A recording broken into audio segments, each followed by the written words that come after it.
The arts and cultures of Southeast Asia comes to a close. Well, not really. Just the part where you listen to me talk is going to be over. And I get to listen to you talk, which is exciting. I was thinking about, figuring out how to close the class. And there's really no way to get up into the future and make a lot of sense of everything that's happening, all the currents of power that are flowing through this region and intertwining to become the life that you're living. There's not an easy way to make sense of all of that at all. But one thing that you all have in common is that you're very international people, and that the situation of Southeast Asia involves the ideas of Southeast Asia radiating out into the world, being reflected back, and to an even larger extent, that kind of dominant global culture showing up in Bangkok and in other major cities, and getting deeper into the culture of this area. I think a lot of people growing up now feel like they have two hearts. You have a heart that's rooted in these sometimes conservative Confucian values where you should respect people who are older than you, follow a rigid family hierarchy, and not step out of line and rebel. Also, you have the more Southeast Asian mapelai, very easily laughing at super stressful situations because of the Tama and because of the other cultural things that will really make the minds that come out of this place really special and uniquely suited to deal with the troubles of being a human being. But into all of that, you have the dominant global culture. And in some ways, it's challenging some old beliefs from the old structure. And in some ways, that feels like freedom. And also, in some ways, the kind of tech ideas that speeding things up, practicing as much as Ling Ling, is challenging that Maipalai thing. So it seems like the Southeast Asian ethos, the good stuff that comes from here, is being challenged. And also some things that maybe you want to break free from are also being challenged. So I think your challenge in becoming a full human being and a cosmopolitan citizen of the world is to decide from all of these different cultures that are coming together, ancient, modern, completely devoid of culture, right? Coming from the internet, robot culture, all these things that are coming together, you kind of have to pick on purpose the best things and say, I believe in this, I am this, and pick the best things for you and move along. So that's life. I'm going to finish the course, but it's just going to be, I want to give you some overarching ideas to try to close up our thinking about the whole world. We opened up a lot of ideas last week, and I want to give you some ideas that'll help you continue to think about some of the stuff that you mentioned in the comments, and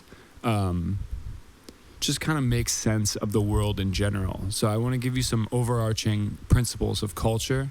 We will do a brief tour through Buddhist ethics. I'll mention some of the recent historical things from the optional readings.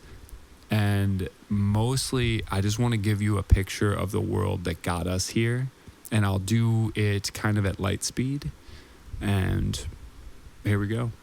So, two of the main ideas that I wanted to talk about come from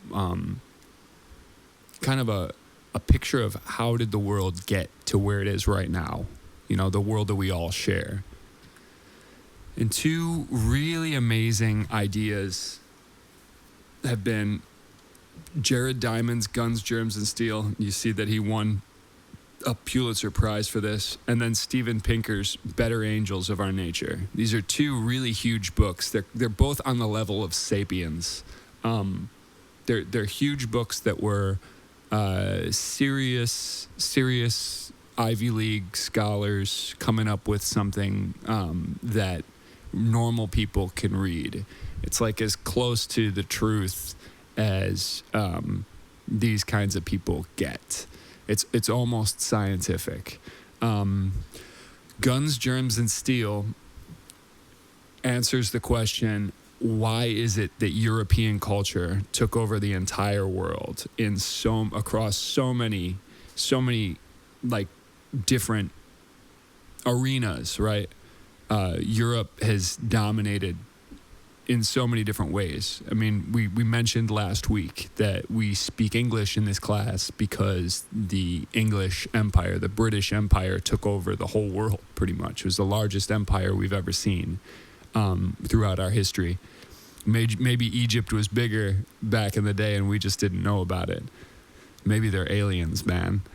But when you look at the success of Europe, like when you guys learn music theory, you learn European music theory, right? And when you learn other forms, like there's music theory in India that's very different and very complex and very very important as well. But for whatever reason, European music theory has taken over the world. And it's because Europe took over the world. And the question is why. And often people think, like idiots, like white idiots think, oh, it's because white people are the best. And Jared Diamond gave the world what it really needed, and he explained it without that stupid idea. And it's really brilliant, and I'll give it to you in a short way. The Europe and Asia are connected in a long way. Like you could go from, all the way to the shore of Russia near Japan. You could go all the way to Spain, right? That's like a long east-west connection. In the Americas, there's a connection too, but it's north-south, which means the weather changes all the time. So throughout big history, all the animals have been able to walk back and forth. All the plants have been able to go back and forth. So basically, he tells us that Europeans had an easy time farming. They had all these animals that were really good for working. They had horses, they had oxes, they had cows, pigs, chickens. These are all very useful animals. If you look at Africa, you have a bunch of lions and zebras, which they look like horses, but you can't domesticate a zebra. Have you ever seen a person riding a zebra? No, nobody rides a zebra, right?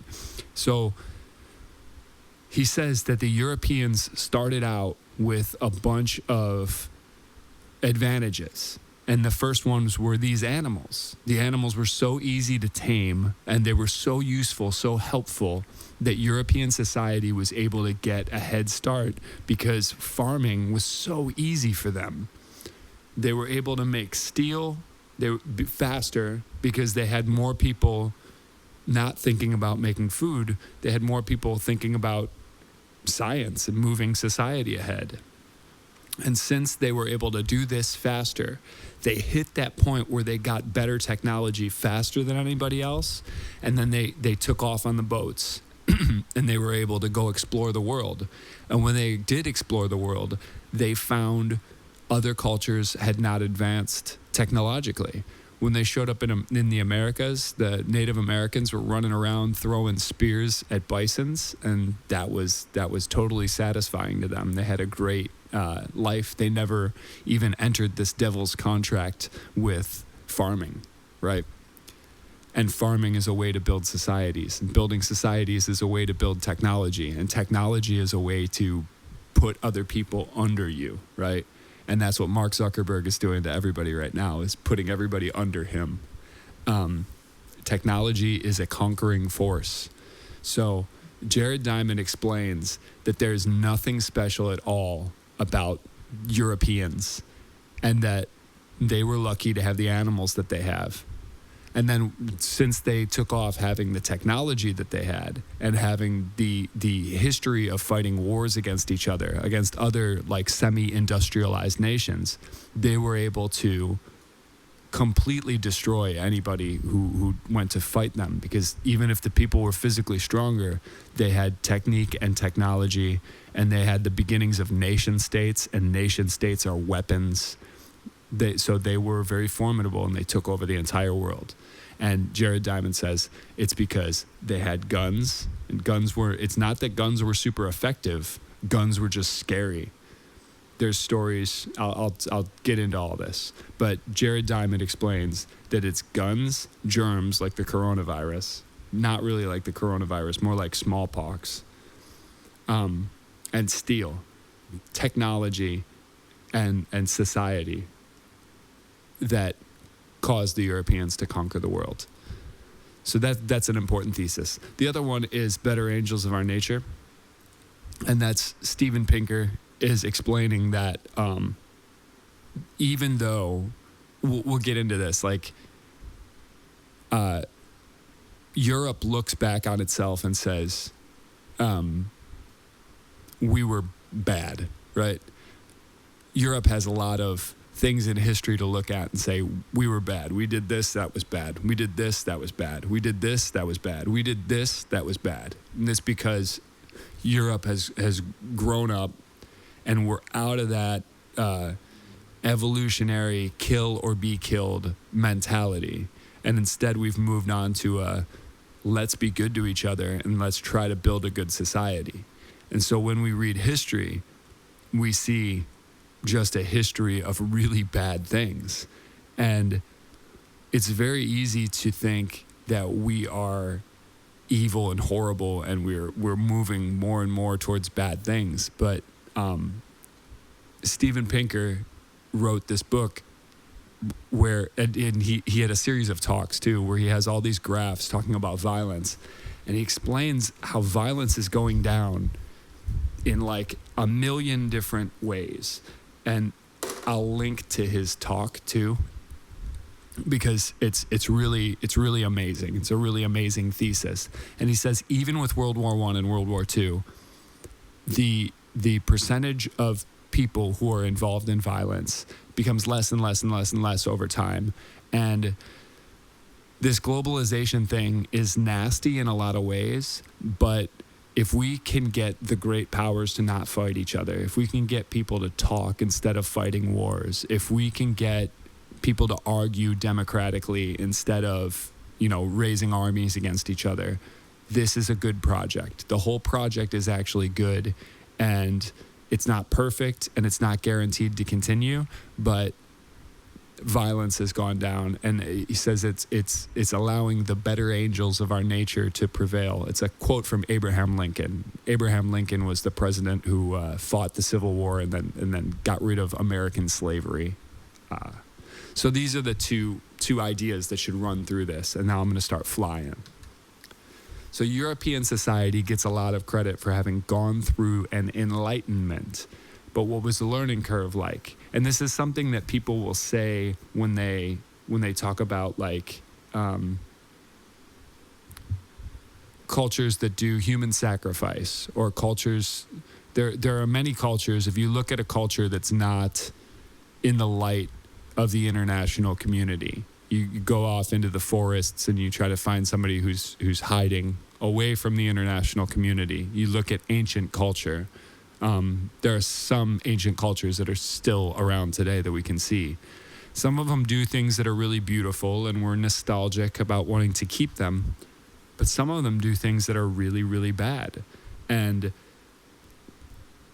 that seems to be a lot of proof that our turning to science and turning to technology is just like a positive thing. But we didn't get there overnight. And I'd love to hear your comments on this kind of thing. So the 1400s through the 1700s was called the Age of Discovery. Europe was looking for faster ways to come here and trade with the East. And in a lot of ways, Islam was already here. Expeditions led to new lands. Contact with these places led to new wealth. Countries colonized these new places, created colonies. And competition demanded that they continue to do this pretty much constantly. We got on this like continuous growth model. So people would be in these tiny European countries and they would be told, hey, do you want to get on a boat and get into the ocean for the next 4, 5, 6 years and, you know, just go out, eat salted fish and maybe die? And what made these people jump at this opportunity? I mean, travel, adventure, romance, and really, in a lot of cases, it's because their lives were horrible enough to risk. These were people who were like poor in Europe. They didn't have a nice, comfortable position, and they wanted to get out and see the world. Or they were just a bunch of gobots, right? So there's a lot of reasons that people spread out from England. Another, not just England, but Europe. But in England in particular, it looks like it's just bad weather, bad food, people talking with that funny accent. Of course, they want to get out of England. All right. So here's a picture of the explosion that we had here. This tiny little area of Western Europe was just kind of exploding all over the rest of the world. Magellan came around the Horn of Africa and kind of opened up trade to the east. The Islamic world right here was already over here in Southeast Asia. And it was Magellan who circumnavigated the world for the first time. That means he went all the way around the world. Really, almost. He got killed in the Philippines. And the Queen put up a monument for Magellan. And then the Filipinos put one up too for the guy who killed him. His name was Lapu-Lapu, and his meter is his statue is 60 meters tall, right? So these conquistadors were not, they were still operating on the old model of like kind of kill or be killed. They would show up with all these guns, germs, and steel, and they would be looking for gold. And some of them were cool, and they had nice relationships with the people that they encountered. But if you read the majority of history, when Europe showed up in a place, it was not good for that place in the short term. And maybe Steven Pinker is trying to tell us that it was good for people in the long term. And you can watch him make that argument, like we're benefiting from it. But maybe colonialism is something that's a lot like farming, where all the people who did it for many years lived in a way that was not good. And the benefits of it are something we're only receiving now. Pinker seems to believe that living in this era that we're in right now is the most peaceful and prosperous era in all of human history. A lot of people do believe that. And it's not guaranteed to continue, so you guys got to protect it. So here we go. This is his trip. These are both Spanish explorers. They took off this way, headed out that way, and some of them took off this way, headed out that way. And here's some of the early articulations with Southeast Asia. Right, this is where they wanted to come. So Hernan Cortez is the guns, germs, and steel story. He defeated the Aztecs with horses, guns, swords, and germs, right? So from living with these animals that I mentioned before, the cows, the pigs, the chickens, Europeans were always like close together in these cities, and the cities were disgusting, right? Like, think about how much garbage is around now, and we have garbage collectors. Like, those cities didn't, have a lot of organization. They didn't have clean water. They didn't have, they didn't have a lot of things, and they didn't understand science the way that we do, so they didn't know what dirty was. So these people were living in filth for generations and generations, and the Europeans were just so filthy and full of germs that they would slowly become resistant to these things. Like, this is something that you'll see also, like in Southeast Asia.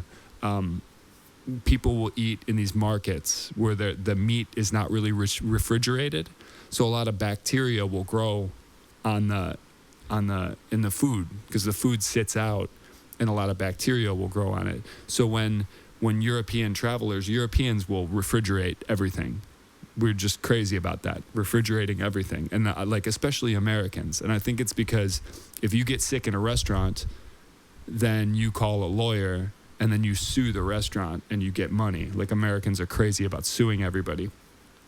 So the restaurants need to protect themselves by making sure that they never make anybody sick, which means that Americans have these weak stomachs for bacteria. So when Americans come over here, they get sick a lot from the food, because they're not in this situation where they're always eating the bacteria. So and the same thing is true of like the water in Mexico or the water in Vietnam years ago. Like, a guy told me a story about how somebody had washed grapes with water from the sink, and the grape was just a little bit wet. He ate a grape, and that one grape, because of the water, the tap water from Vietnam, had made him so sick that he was just vomiting for 7 days. But everybody who lived there was resistant to it. So this is a similar thing, but not with bacteria. Instead, it's with viruses. And if you live with these viruses, with these nasty illnesses all the time, your immune system starts to learn to fight against them. So the European immune system, living with all these animals all the time, could fight against them. But if you look, the conquistadors were the ones who didn't die from the Black Plague, right? So when the conquistadors showed up here, conquistador means conqueror in Spanish, they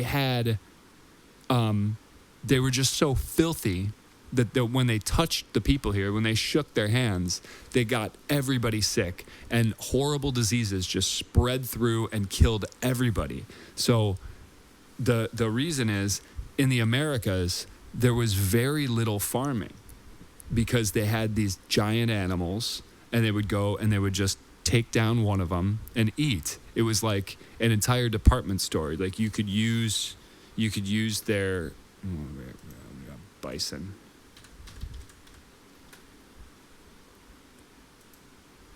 Like, in the American West, they have this guy, right? And this guy you can make a house out of him. You can eat forever. They are just amazing, right? And elk. The other thing is that elk are just delicious. And they are huge. They're enormous. So they would just hunt these creatures, eat them, and they never farmed. So they were always living in these societies that were just very clean. They were never sitting in the filth of a city, and the population was very small, and the land base was huge. So they had large areas to range over. There were the Americas is just a lot of people wandering. They walked the furthest, right? They walked away from everybody else, but the Europeans came and found them. Okay, so Francisco Pizarro showed up and did the same thing with the Incas. They showed up and just wiped them out, right? Now, at this point, one of the questions Jared Diamond needs to answer is, why didn't the Chinese take over the world? And at this point, the Chinese had fleets of 25,000 sailors. Some of the ships had only dirt so that they could grow citrus. They were just boats of trees. And that's because the Chinese understood that without vitamin C, you will die in the ocean. Because if you don't have vitamin C, you're going to die. So the food they would take on these long sea voyages would kill people. But if they would eat oranges, they were all right. But there was an emperor at the time who said, no, we're not doing that. We're going to focus on home. We got everything we need here. Kind of like what Brexit and Trump with his nationalism is doing, kind of just like a turning away from the world and letting other powers take over. And that's kind of what England and the United States are doing right now, is turning away from the world and letting other powers take over. So learn Chinese. So what are the consequences of colonialism? Europe became rich and arrogant. The world became increasingly connected from this point on. But you'll see that when Europe came to Southeast Asia, it was so far away that it was difficult for these companies like the Dutch East India Company. If you go to Maggie Choo's, you can see... Where are we?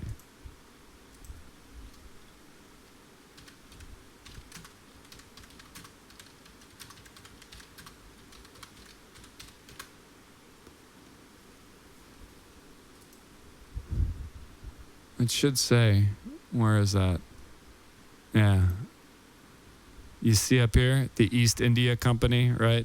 There's a bunch of, this is in Ceylon, but as much as it's interesting that is here, colonialism, of course, did not take Thailand. It took everywhere else. And Thailand and I believe Somalia are the only countries on the entire planet that were not either colonizers or colonized.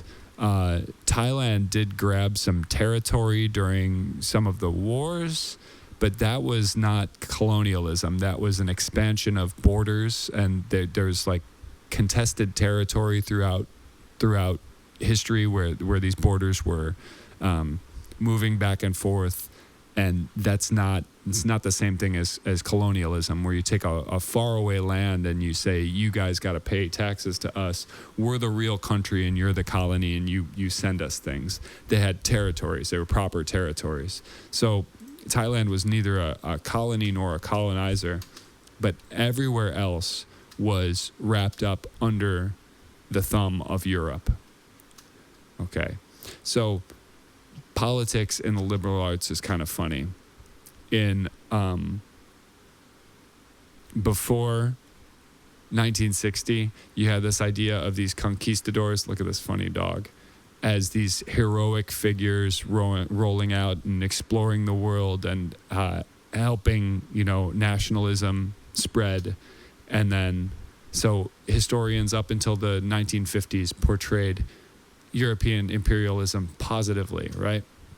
And historians from the 1960s on, the 1960s was the beginning of the civil rights movement, and kind of one of the many awakenings that European culture and American culture had to kind of realize, hey, we're not actually that good, and we got work to do. So they portrayed it negatively, like 100%. And one of these the doctrine was kind of like post-colonialism. Like we need to get this idea out of our heads.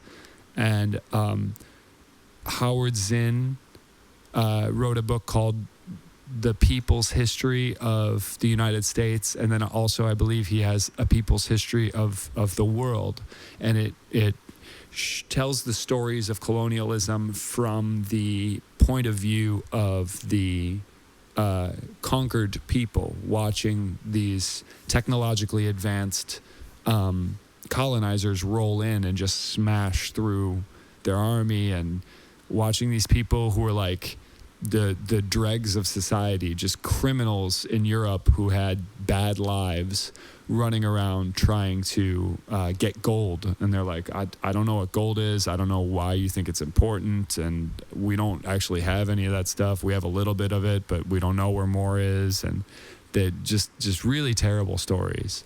So this idea of post-colonialism came to be like a pointing the fingers at these people and judging the older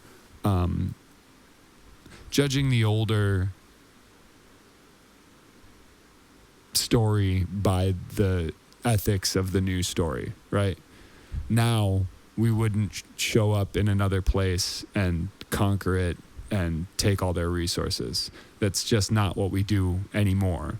But for the majority of human history, if you're in Rome and you have a chance to fight your weak neighbor and take all those citizens as slaves and take all of their resources and build your own outposts in their area, station your armies there against the barbarians, like it's exactly what people would do for all of history. And only now have we become good.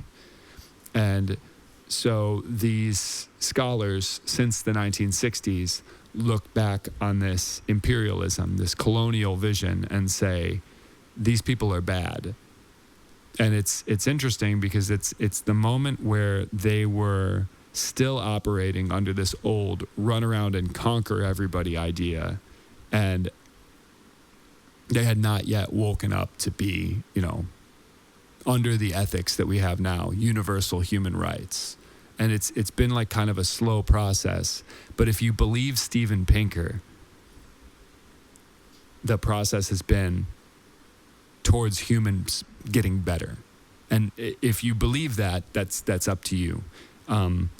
Is the state of nature a bunch of savages killing each other and doing human sacrifices to the gods? And I mean, some of the evidence says, yes, there is. Is there evidence that says that if you're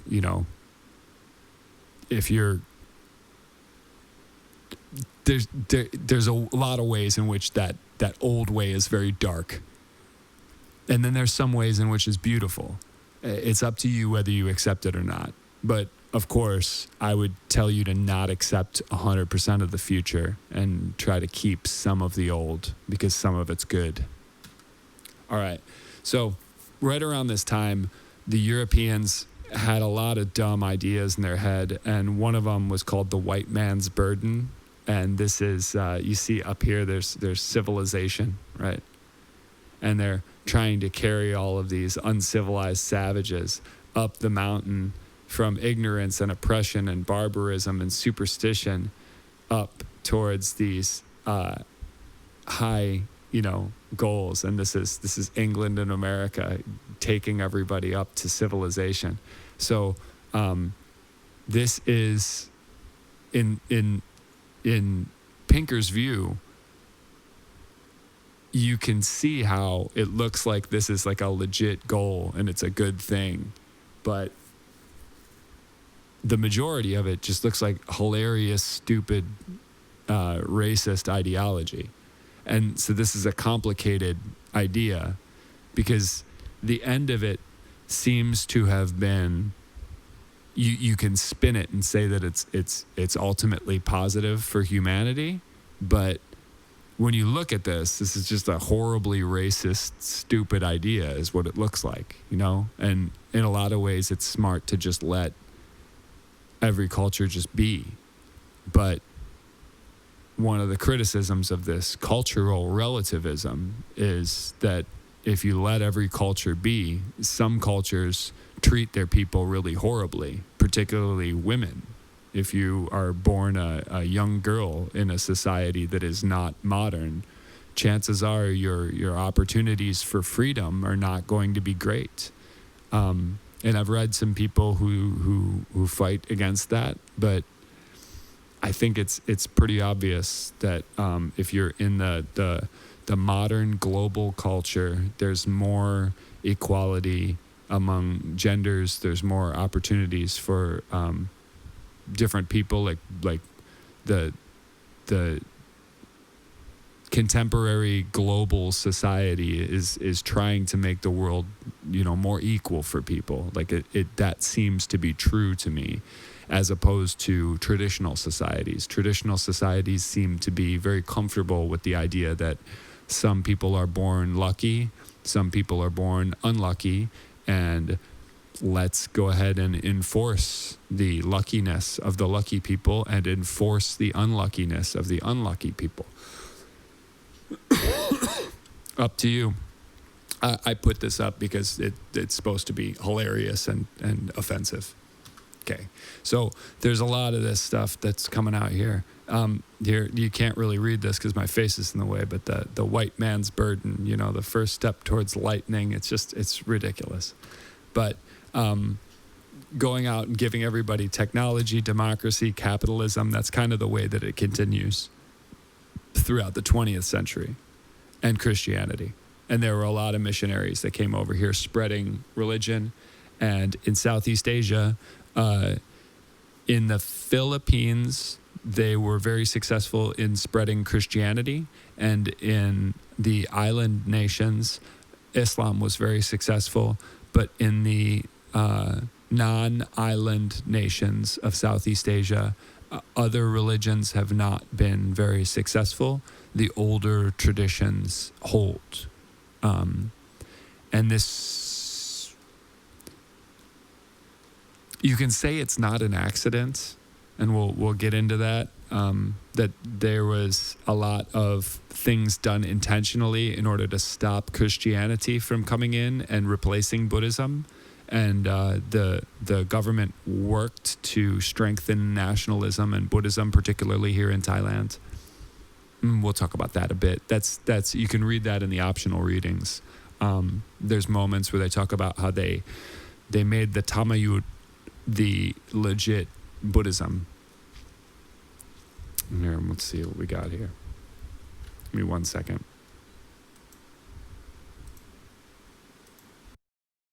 Okay. So all the texts that you'll read about this period of time where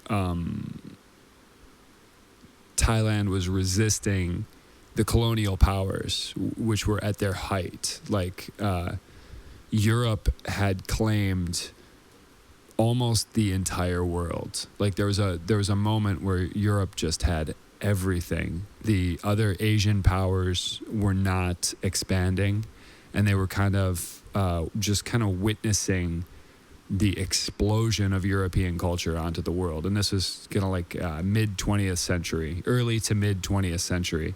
And you had King Mongkut was a monk, and he, for a long, long time, and he saw that some monks were sabai and living, in a way that he felt was not up to code. And then some monks were being super hardcore in the forest and searching for truth. And having lived this life for many, many years, he started to favor that group of monks. And when he took the country over and had the ability to make some changes, he made the Tamayut, the like Thai forest tradition, he made that the most like legit tradition. And he was asking Long Puman and his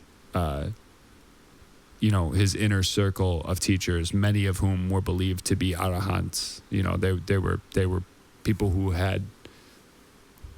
were believed to have legitimately achieved enlightenment.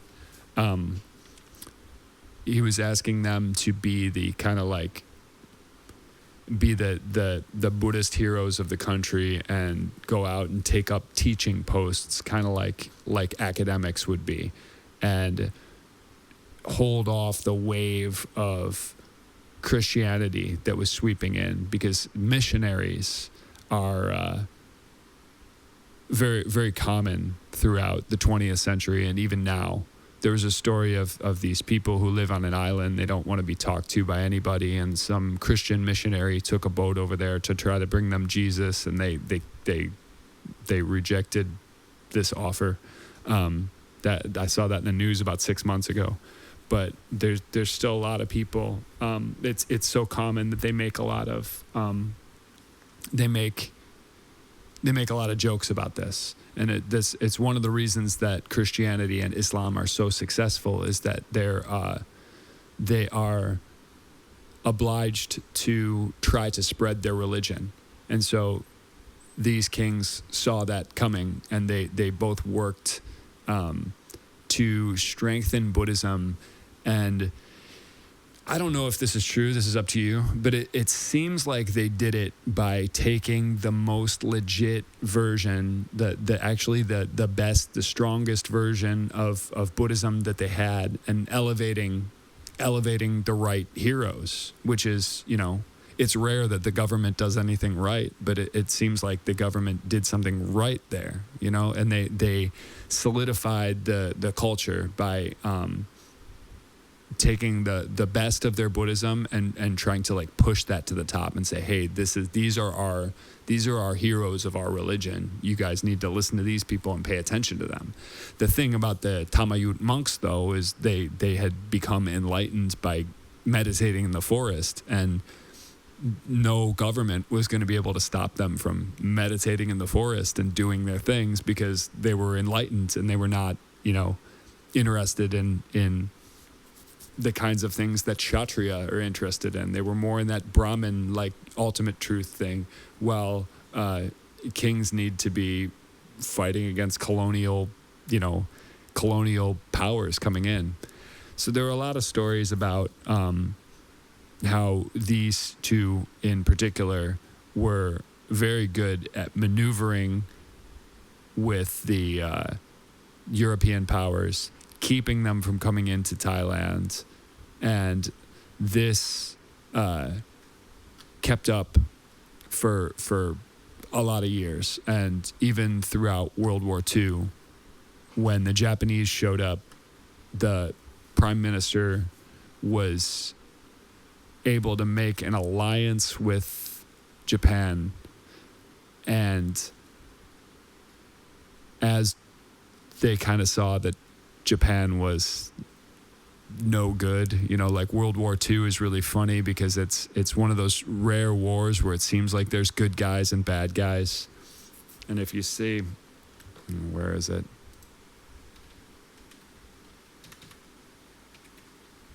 World War II casualties. So I'll look this up, and this is a famous one here. Like, I'll try to zoom in. There we go.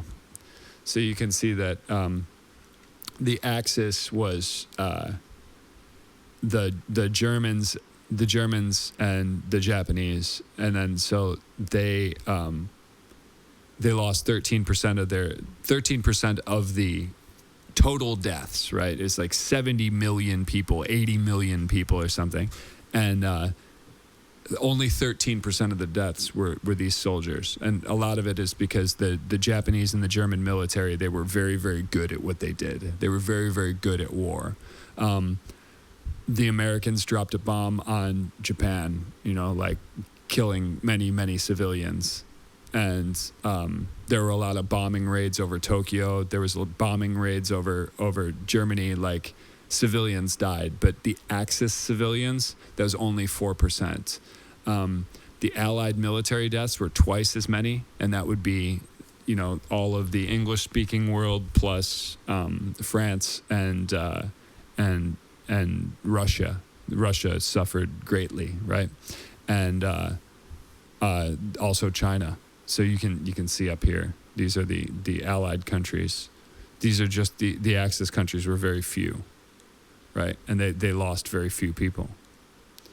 And then if you look in here, these are the Allied deaths. The Allied deaths is so many, These they were so bent on killing everybody. Okay. But the number I should point you to is that this war killed so many civilians. It killed so many people who were not walking around in uniforms with guns.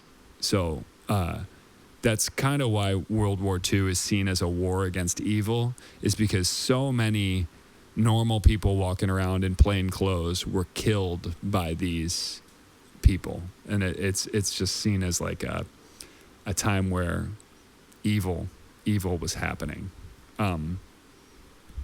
And that actually seems to be kind of right. So Thailand recognized that in a lot of ways, like, evil had come to their country, and they were not feeling that. So although they had declared war on the Allies because they were working with Japan, at the same time, the ambassador in the United States did not relay that message. He didn't say, oh, by the way, we've declared war on you. So officially at home, they were saying one thing, but when it came to speaking to the Americans, speaking to the Brits, they were not doing the same way. And the leaders at the time said, "Who do you think is going to win this war? Whoever that is whoever the loser of this war is our enemy, because this war is insane, and we're gonna survive this."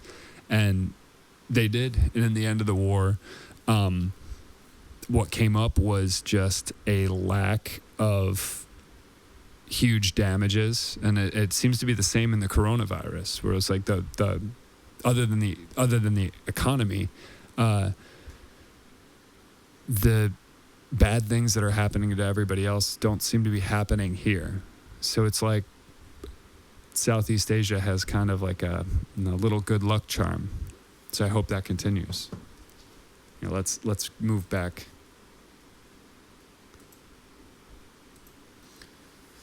So during this time,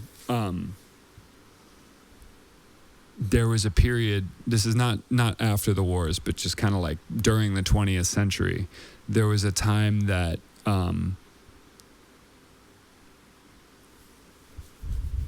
the dominant culture was starting to get feedback from the people that it was enslaving and making money off of. And this final positive ethical position of self-reflection was starting to mature for the global society. And that happened because of a lot of feedback that came from the black people in the United States, and came from like Gandhi in India, throwing off the English. And they did it in a way that was really beautiful. And the text that I gave you is from Ajahn Sulak Sivaraksa, and he's very famous because I think he's the only person to be educated in Oxford, and has had trouble with the law also, which is a very rare situation. Rich people don't really have trouble with the law. So he's a friend of the college. He's a friend of Sagri's, and he's people who have dangerous ideas are interesting to study, and you can decide whether you believe him or not. But his socially engaged Buddhism is it's a collection of a lot of his talks and a collection of some of his papers. A lot of the chapters in there go through the same kinds of things, but this one on ahimsa was excellent. And I had a chance to ask him questions about this, and he's like, he's more famous to the rest of the world than he is in Thailand, but and he's quite old now, but he's a really cool guy. So he's a teacher, and he's a spiritual and social leader. He's not a monk, but he's definitely heavily involved in Buddhism, and like politically, he feels like the monks should have thinks that the religion should have more power in the society in order to like kind of sit at the table with government and keep them in line. not just with, oh, it's a holiday, you can't have alcohol on this day or something, but help them guide policy, which is interesting. I don't usually hear that said in a positive way, but he has really good arguments. So here's his socially engaged Buddhism. Okay. So he uses Buddhist ideas to try to create a just society. And this seems unusual because Buddhism usually focuses inward. Nang samati, right? Misati, raksatua engkon. Like you are not supposed to be expected to go help others before you help yourself. And that makes a lot of sense. If you're in a plane and the plane is going down and it's time to put on masks and breathe oxygen, you're not supposed to help somebody else with their mask until you have your mask on your face. And that's true. That's just a good technique. And it's not selfish. If you can't breathe, you can't help anybody. And when you are trained as a lifesaver, like I was trained as an emergency medical technician, like somebody who shows up to save people who are who are dying, right? And then I also had training as a lifeguard. If somebody's drowning, you go save them. And the thing that they teach first responders all the time, you fail your test if they're testing you, you have to first show them that you're checking to make sure the scene is safe and you're protecting yourself with some gloves if there's blood and stuff. And if you don't do that, then you fail your test. And it's because if there's somebody with a gun and you don't check to see if everything's safe first, then you die too and you complicate the situation, or you get hurt too, and then they got to save two people, right? But he makes Buddhism social in a way that's really awesome. So he says there's no such thing as personal or individual salvation in Buddhism. The process of understanding life cannot be realized by rejecting the world, but understanding can be attained by working for social justice and change. This is not what you normally hear. He was inspired by Gandhi, right? And Gandhi was awesome because he made nonviolence into a weapon, ahimsa, and that's the title of the chapter. Dr. Martin Luther King in the United States was doing the same thing a little bit later, and he used nonviolence as well in getting black people to have rights. The American Civil War ended in the 1860s, but it was a whole 100 years later that civil rights movement was still going on. And if you look at these people out here, how many people that is, that's definitely an army. And if you want something and it's the old way, you just say, follow me, we're going to march on the Capitol, and we're going to kick the leader out, and we're going to take over. But that's not the way these guys did it. Rosa Parks was another really amazing hero. She's one of my favorite stories, and that's her jam was that if you were in the United States, you had to sit in the back of the bus if you were black. And she was like, she just sat in the front of the bus, and the bus driver was like, hey, you got to sit in the back. And she's like, no. And he said if you don't sit in the back, I'm gonna call the police, and they're gonna take you to jail. And she's like, fine, do it. And she didn't curse at him. She didn't do anything. She just sat there, and she was either gonna sit there or she was gonna go to jail. And she was all right with both of those things. And they came and they took her to jail. But she inspired other people who sat in the front of the bus. And then the bus driver said, hey, what are you doing? You're black. You can't sit in the front of the bus. And they were like, take me to jail. Just take me to jail. Fill the jail with our bodies. Go ahead. I'll be one more. Take me to jail, right? So they just kept sitting in the front of the bus, and they just kept getting taken to jail until the whole world had to realize that that was just stupid. And there's no reason that they had to sit in the front of the bus. And they all went to jail for it. And then they all got out, and they changed the world. So nonviolence was an amazing weapon that was used in order to change the world. And what Gandhi had done, and this is a nice example of it. This is somebody just sitting down and saying, go ahead, take me to jail, hit me. I'm not doing anything. You guys are the thugs. I'm the peaceful one. And you can hear me by just hearing the fact that I'm not going to take this. And they get this from Gandhi. Gandhi had all these people just sitting down and they were saying, no, we're not going to pay your taxes, British people. No, we're not going to work for free for you. Go home. Go home, English people. We want our country back. And they won. And it's because a bunch of British soldiers they're courageous and they're ready to go to war. But if you have somebody sitting in front of you and you say, hey there, you better move before I shoot you with me gun. And then they say, go ahead, shoot me. You say, well, why don't you get up and fight me like a bloke? I'm like, no, I'm not going to fight you. Well, then you better get on. No, I'm not going to do that either. Well, then fight me, eh? This is how British people fight, with their fists like this. Come on, fight me. No, I'm not going to fight you either.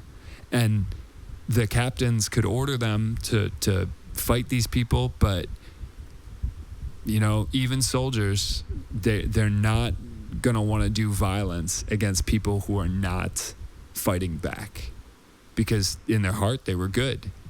So nonviolence is so amazing because it appeals to the good in the heart of the enemy. And that is an amazing weapon, is to recognize the good in the heart of the enemy.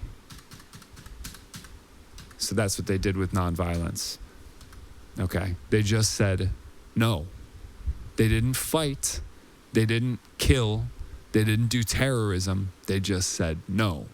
My name is no. My sign is no. My number is no. Oh, you need to let it go. Right? So Ajahn Sulak says that violence is not from society. This is rooting it in Buddhism, right? It's a product of human consciousness, and Buddhism can address that specifically. So in education, he sees that teaching nonviolent social engagement is important. Seeing nonviolent possibilities is very important too. And one of the things on page 19 and 20 is you start to get this rise in non-killing political science, people who are against the death penalty and showing why it's not helpful and that science is good, you know. The brain and individual effort have been overemphasized. This is something that he puts in a lot of his papers. He's saying Western philosophy is too focused on individual egos, and that's not, that's not a good way to create samadhi. So Western philosophy creates Western culture, and Ajahn Sulak says Western self-concept leads to narcissism. And narcissism comes from Freud. Narcissism is, if you like the way you look that much, darling, you should go and love yourself, right? And the Western self-concept, the Instagram, Facebook concept does lead to narcissism. He says the whole experience of the world is interpreted in terms of self-need. Self-importance leads to lust for power, which leads to killing. So basically, the Western selfhood, the Western ethos, the Western ego leads to violence. That's what his analysis is saying. And that's why he's saying that Buddhism is important, is because Buddhism counteracts this exact flow. Okay, so what are the principles? We already talked about them. I'm going to review them.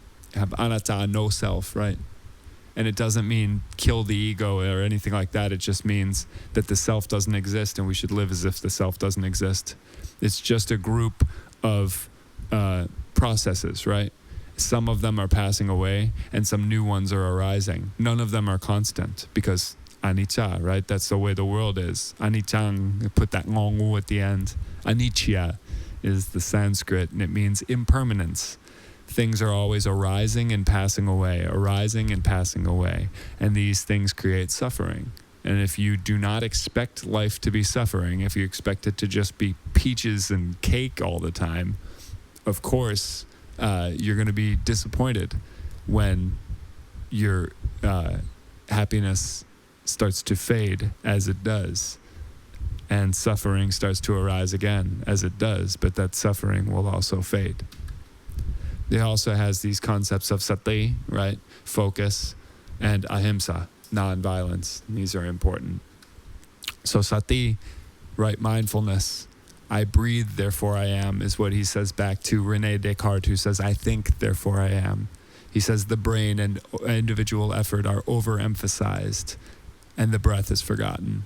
Really beautiful concept, because this can calm you down from some anger.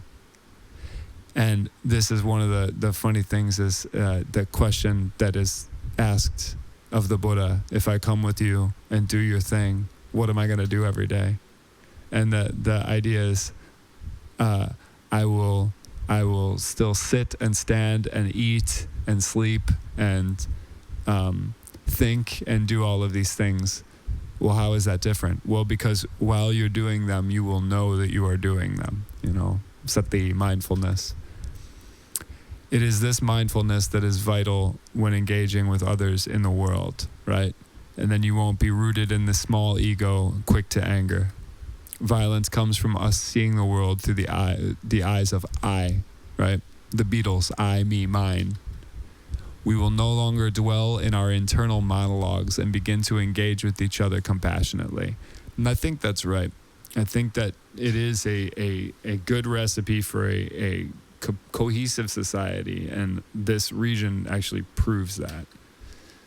So these east-west comparisons are interesting. We won't go deep into them, but one of the things you can see his jam on page 20 and 21 is that the presumed superiority of Western culture is actually foolish, and this idea that education needs to become exactly like Western education is something that he would like to hit the brakes on, and he doesn't think that this is a perfect way of ordering society, right? A lot of people are quick to just pick up Western ideas just because they're Western and just because the West was recently successful. And he's like, well, how successful? And what is the learning curve on this? And where are these overcorrections? And of course we can make this better. Okay, so ahimsa, focusing specifically on ahimsa, he talks about how you can have like a constructive competition, and this like east-west dichotomy doesn't need to happen. Instead, we can have like saying yes and, right? So this idea of constructive competition is cool, and that's like what you guys have as musicians, where you have friends who are also really talented, and you're like, man, you're so good, I kind of hate you. That's a good feeling to have, and you're happy that person is around. You love that she's so good, and you kind of hate her, right? Man, you're so good, I kind of hate you. That's a good hate, right? Because you're pushed by this person. They make you better. Compassion is not incompatible with competition. A lot of times you hear about a zero-sum game, and that means if I win, then you lose. If you lose, then I win, right? And that's not a situation that we want to push in the world that we're creating. Instead, what we want is a situation where other people can win and we can win too, right? Constructive competition, pushing our friends. And in the Mahayana tradition, this is really cool. He hangs out with the Dalai Lama, and so he gets a little bit of this Mahayana jam, and he's talking about how all beings must be liberated before the Bodhisattva attains enlightenment. And that means that the Bodhisattva is somebody, remember when we talked about this, who makes it right to the edge of enlightenment. And before passing away into nothingness, the Bodhisattva waits and says, I'm not passing over until all beings are enlightened. So the bodhisattvas are like trying to radiate the energy of this enlightenment back into us fools who are still wrapped up in the world, and wait for the time that everybody can achieve enlightenment at once. And that spirit of the bodhisattva is a good one for understanding this socially engaged Buddhism. Moving from ego-centered behavior to community-centered behavior. So what does that sound like? Imagine all the people, right?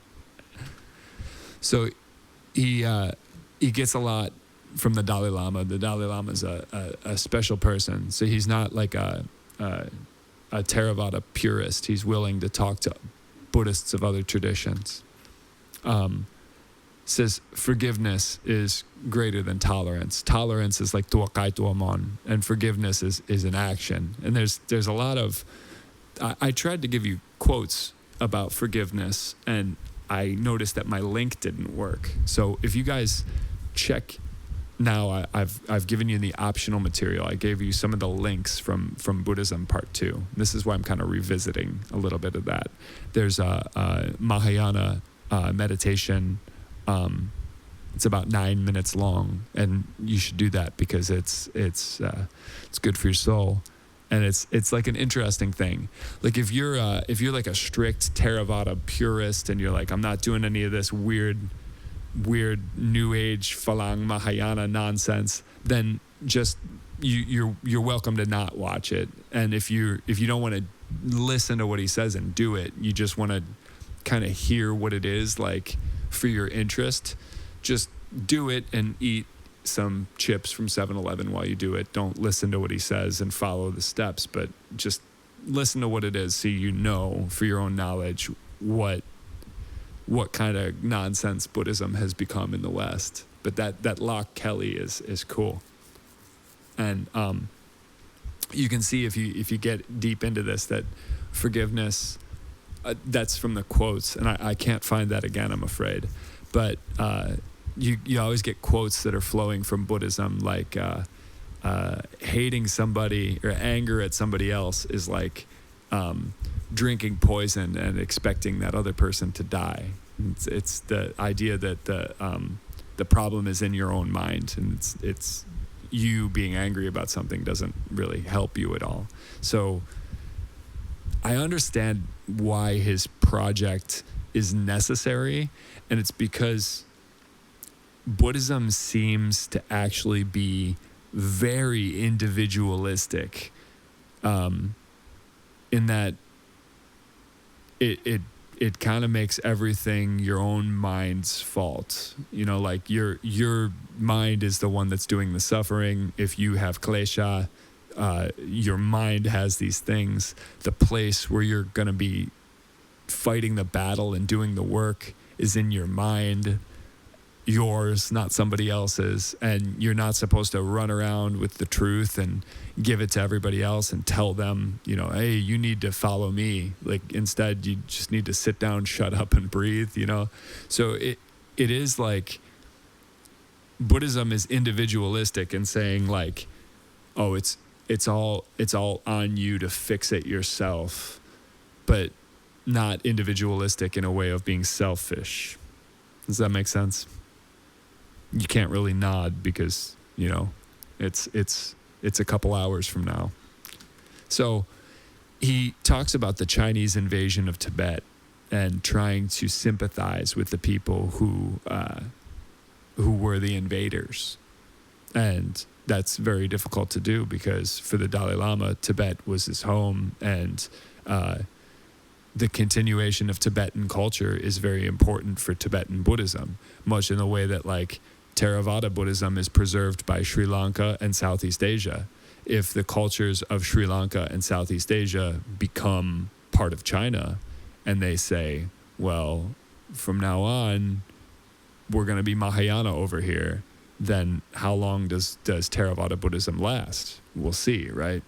And that's one of the things that people are worried about in Tibet is if they don't have their cultural practices continuing, can Tibetan Buddhism continue? And I think that there's a lot of people who are working on preserving the lineage, and, you know, we'll see. It's an open question. We'll see what happens in 200 years. I mean, I won't, but maybe you will because you'll be immortal.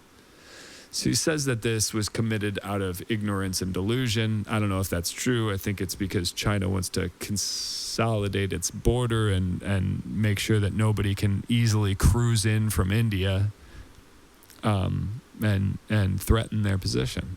Because the Chinese government is very talented at strategically making stuff happen. Okay. So page 22, if we see things from the oppressor's point of view, we are participating in structural violence, and that means, yeah, a war is being fought against you, but if you come into that battle mind, you are participating in this violence.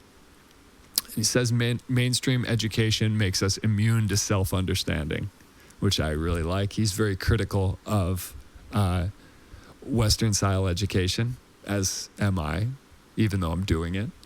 And this guy's just awesome, and you should read his stuff. Says it should be dialogical, inclusive, and compassionate, and in a lot of ways it's not. This is something I love because I love reading what you guys are saying, and as your presentations come up, I'm going to love listening to what you're saying. Okay, so what does it mean to be a Buddhist today? Awaken from domination, question the sense of right and wrong that you have, understand complex society and structural violence, and realize that the meaning of life is not to have stuff, it is to be. Awesome. We must treat mental training not as an escape from the crazy world. Fight greed, hatred, and delusion in our crazy world. So that's socially engaged Buddhism. And just to pull these stories together a little bit, this is the angel wrestling with, I believe it's Jacob. He wrestled with the angel and then said, you must bless me, you know.